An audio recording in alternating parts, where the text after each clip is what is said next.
Llegó el momento de hablar de su tiroides y tal vez hay cosas que nosotros hacemos de manera irregular que no nos estamos dando cuenta que la afectamos directamente. Si su piel está seca, si su cabello está reseco, caído o de alguna manera ha tenido una pérdida o un aumento de peso inesperado, podría ser que su tiroides no está funcionando al 100%. Así que el doctor Francis Ruiz, muy buenos días, doctor, buenos días. Gracias por acompañarnos, nos habla justamente de la tiroides. Doctor, ¿cuáles son las señales que lanza la tiroides cuando no está funcionando al 100%? Bueno, cuando hablamos de funcionalidad de la tiroides, bueno, reconocer síntomas es lo más importante. Entonces, como mencionabas en algunos de ellos, cuando el paciente viene con una ganancia progresiva de peso que no logramos justificar por nuestra alimentación, por nuestro ejercicio, cuando empezamos a sentir más fríos en sitios donde no deberíamos en sitios calientes, por ejemplo, y estamos solamente nosotros con frío, que la piel se nos pone seca, que empezamos a notar caída de cabello, empezamos a desarrollar estreñimiento, nos empezamos a cansar más, estamos acostumbrados a hacer una actividad física ya regular y de un pronto a otro estamos quedándonos cortos, o sea, no terminamos esa rutina. No nos da la energía. Exactamente. Todos esos son señales de que una posibilidad es que el paciente esté con un hipotiroidismo, que es la causa más frecuente de que la tiroides falle.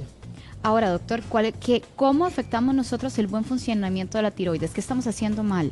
Bueno, la glándula tiroidea es una glándula bastante eficiente y realmente en las acciones del día a día es difícil hacerla que falle, pero sí hay algunos patrones, por ejemplo, actualmente nos ha llamado mucho la atención, por ejemplo, que ahora que traen sales importadas de un montón de lados, de diferentes sitios del mundo, muchas de ellas no vienen yodadas.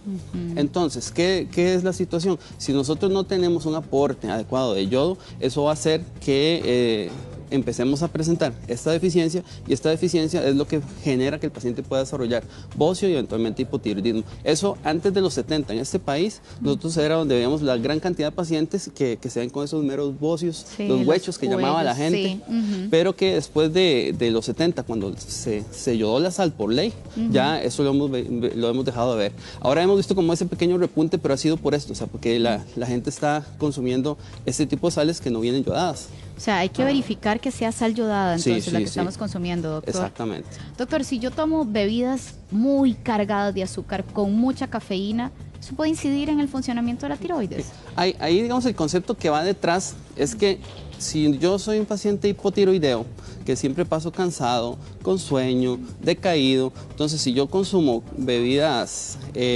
azucaradas o bebidas con gran cantidad de cafeína, pues eso de cierta manera en la población general piensa que estamos revirtiendo los efectos, pero realmente directamente sobre la tiroides no hay una evidencia clara que genere ningún tipo de daño.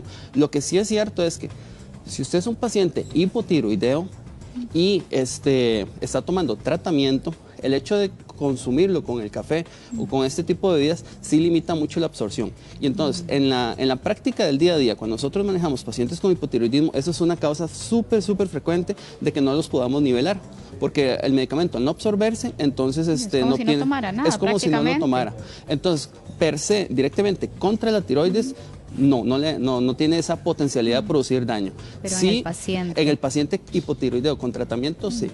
Que además de estas bebidas carbonatadas o altas en azúcar y cafeína, ¿qué más podía inhibir el medicamento, doctor? Sí, en este respecto también, bueno, hay algunos alimentos cuando son muy ricos en isoflavonas, por ejemplo, la soya, que se recomienda mucho porque es una fuente natural de estrógenos. Entonces, en la mujer, en síndrome climatérico, en la perimenopausia, pues se les da como una opción que es válido, pero el abuso del consumo de estos alimentos sí puede limitar un poco la absorción no solo la absorción de los pacientes que toman tratamiento, sino también compite por el yodo a nivel de nuestro organismo. Entonces, si nosotros tenemos un consumo muy excesivo, ese consumo excesivo sí va a hacer que compita ese yodo que nosotros estamos ingiriendo con la dieta. Y nos puede incidir. Y puede incidir, si usted tiene factores de riesgo, puede incidir en que ya empiece esa glándula a fallar, pero por deficiencia de yodo, porque usted está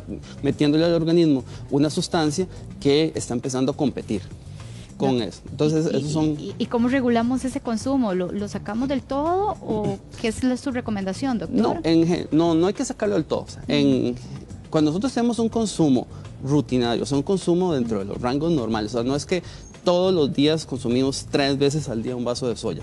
Si no, si ocasionalmente lo utilizamos como fuente de energía, en ese escenario realmente esa cantidad no es suficiente para inhibir eso, ¿sí? No, porque la cantidad de yodo que nosotros necesitamos es muy, muy pequeña. Entonces, si lo tenemos un consumo adecuado, no va a haber ningún problema. El otro detalle nada más son, por ejemplo, con las coliflores, con brócoli, con las coles chinas, toda esta gama de alimentos que también tienen unas sustancias que se llaman tiocianatos. Los tiocianatos también, al igual que las isoflavonas, compiten por el yodo. Entonces, ¿qué son las recomendaciones para evitar que esto ocurra? Pues, uno, cocinarlas. O sea, porque al usted cocinar, digamos, el brócoli, la coliflor y demás, esta cantidad de tiocianatos se desnaturaliza, se pierde, entonces usted consume un alimento que es altamente nutritivo, que es saludable y le elimina ese factor nocivo que podría potencialmente, con un consumo excesivo, limitarla a competir por el yodo de la tiroides. Ahora, doctor, usted señalaba que la sal yodada nos ha ayudado mucho, ¿verdad?, con esa necesidad, pero ¿qué pasa si tenemos un paciente en casa que le dijeron, usted prácticamente no puede consumir sal por alguna enfermedad de fondo, ¿verdad? Sí, en esos casos ya serían como casos extremos. Realmente nosotros desde el punto de vista médico nunca restringimos completamente al paciente de sal. Sí existen otras alternativas, por ejemplo, bueno, en este caso estamos hablando de los pacientes hipertensos, digamos que son los que más nosotros tratamos de limitar el consumo de sal.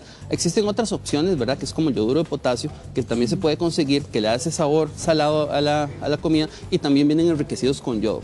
Entonces, si hay alternativas, o sea, si usted es un paciente que no puede consumir la sal normal, existen otras alternativas en las cuales usted lo puede utilizar. Y si del todo no puede consumir nada, existen suplementos de yoduro de potasio. Ok, perfecto. Ahora, doctor, hay algunas creencias populares que quisiera saber si es un mito, ¿verdad? Que, por ejemplo, los rayos del microondas pueden incidir en la función adecuada de la tiroides.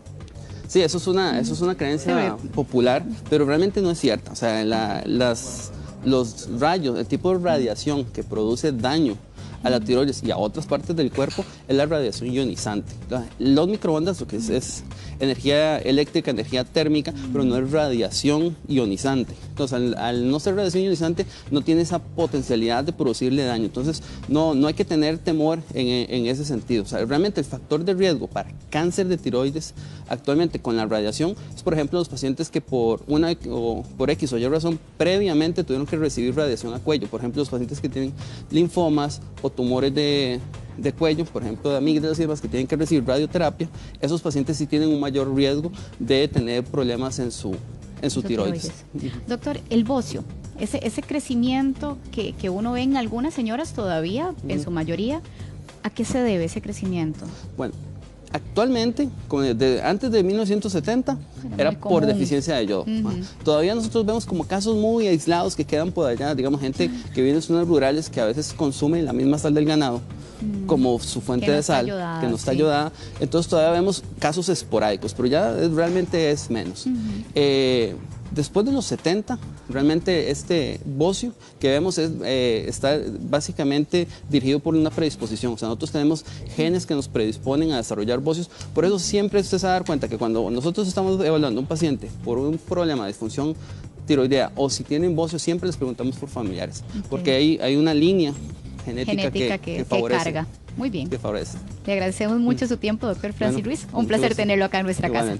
Vicente.